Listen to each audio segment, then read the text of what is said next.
எல்லாம் மறைத்த சூழ்நிலைமையில இருக்குதுன்னு யோசித்து கொண்டு இருக்கிறீங்களா? ஆண்டவர் இன்றைக்கு உங்களை பார்த்து தான் சொல்லுகிறார். சாரா நினைச்சிருந்திருக்கலாம், but there is a place that Sarah she loves.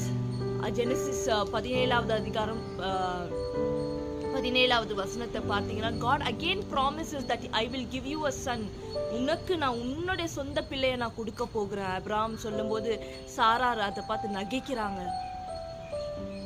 Maybe நானா இருந்தாலும், ஐயோ இந்த வயசுல போயிட்டு எனக்கு பிள்ளை கொடுக்க முடியுமா, தேவனால முடியுமா என்று maybe I would have loved the same thing Sarah does. But அந்த வயசுல கூட ஆபிரகாம் 100வது வயசுல இருந்தப்போ, சாரால் 90 இயர்ஸ் இருந்தப்போ கூட சாரால் கர்ப்பத்தரிக்கிறாங்க. அதுதாங்க இன்றைக்கு உங்களோட வாழ்க்கையில கூட நம்ம நினைக்கலாம், என்னோட வாழ்க்கையில எல்லாம் மறைத்த சூழ்நிலைமையில இருக்கிறதே, எனக்கு எதுவுமே வாய்க்க மாட்டிருக்குது ஆண்டவரே, லார்ட் என்னோட வாழ்க்கையில மாற்றியா,